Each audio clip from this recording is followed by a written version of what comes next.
Hi guys, so today we're at Doncaster Bloodstock Sales. Today's quite a good sale to come and have a look round, as they're all untried 4 and 5 year old, or 3 and 4 year olds, sorry.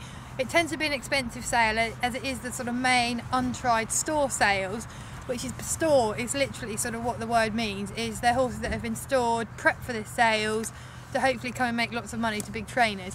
But occasionally, you know, you get a nice horse that's not well bred that can come and do our job, and because they've not been tried, you know, it's really good because they haven't been hammered, they haven't sort of learned another job, or etc, etc. Basically, we've got the catalogue here. What I tend to do is go through the catalogue and just mark off any that I think I might like to look at. But at store sales, basically you really just come and have a look round because nothing's being tried.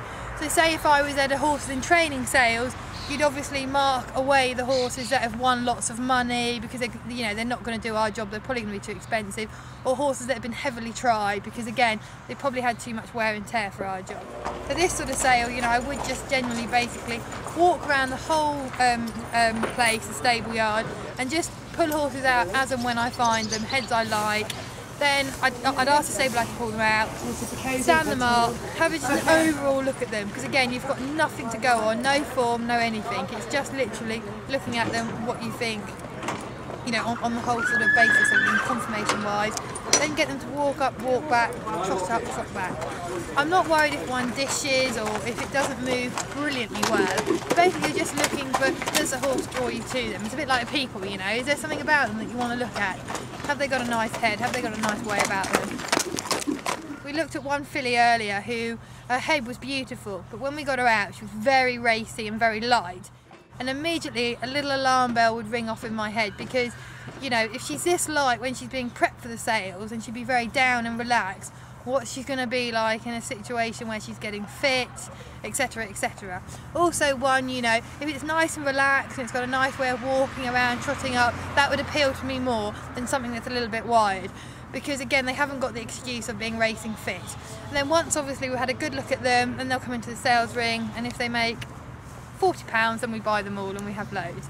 But another thing that I think is really important to just touch on sort of really quickly is if you're ever at a sales, and be nice to the lads who lead them up, because I've been on the receiving end and somebody goes, get it out, and then you walk it up, trot it back, and then they just walk away, and it's really rude. So I always try to make an effort to say thank you, because you know this is their lad's livelihood, and it's probably their horse that they've loved for the last 2 years that they're sending to the sales. So I think it's really important just to say thank you and to be courteous and not to be too rude about their horse in front of them.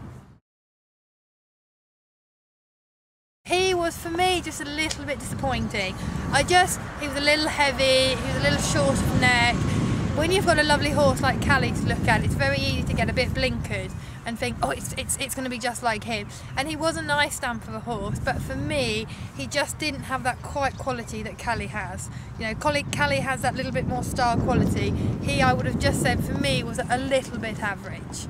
Which again, you know, it's all personal preference, and I like smaller horses. So, you know, one man's rubbish is another man's gold. But for me, I just felt he was a little heavy, just not what I would sort of go out with. Okay guys, we've just looked at a little pink horse who's actually quite similar to Pinky.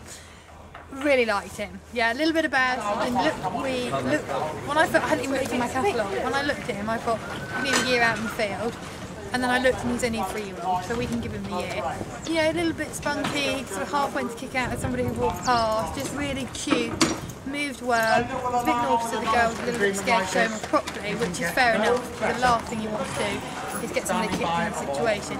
But for me, he just had that, again, what I was saying, a little bit of something about him, drawn me to him. Lovely head, lovely eye, a little bit of an upright, straight shoulder, but fine. He moves well enough, you can live with that if everything else is nice, because again, if he was a complete and utter package, he'd be 40 grand and we couldn't afford him. So, you know, that's the sort of horse that I was drawn to his head, and yeah, really liked him. The bridge at 19,000, numbers up this time at 19,000, 11 this time at 19,000. Nicky Henderson, 19,000 buys, thank you. 55 is next. So we're going to talk a bit about that little pink horse that I liked a lot, that went through and made, I think, 19,000. Basically it was really interesting for me because I was very unknowledgeable about his breeding, and he would have obviously had quite a bit of going for him on that side because Nicky Henderson bought him, who's a very well known and successful trainer. So obviously me liking him as an individual also tallied up with the fact that he would have had some sort of pretty decent background breeding and success on the family, you know, probably the dam side really, to make Nicky Henderson, you know, interested in him.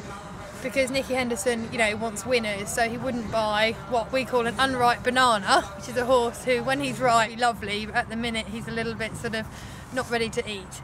So, you know, that was really interesting for me that he went and made all that money, but hopefully he's gone to a lovely home. So, but you know, guys, if you're interested in coming to the sale, it's a great day out and it's very educational, because it's really interesting to have a look at all the horses and see that there are a lot of sort of average horses out there. You know, you think that they're going to be all stunners, but they're often not. But please do, you know, if you come away like this, come with somebody really experienced, someone who's very hot on the leg side, you know, and if in doubt, don't do it. But really make sure that you've got somebody who's really competent, knows what they're doing, who's not going to get carried away in the bidding, because I've been there, I've got carried away and 100 turns into 500, then 500 turns into 1,000, before you know it, you've gone way over what you wanted. So, you know, and these are thoroughbreds, you know, it's very easy to get caught up again, like I said, in the moment, thinking, oh, they're lovely, look at them, but that, you know, majorities of these have probably, from certainly the consigners who get big drafts of horses prepped and ready for the sales, say that block of 10, like Tally Ho,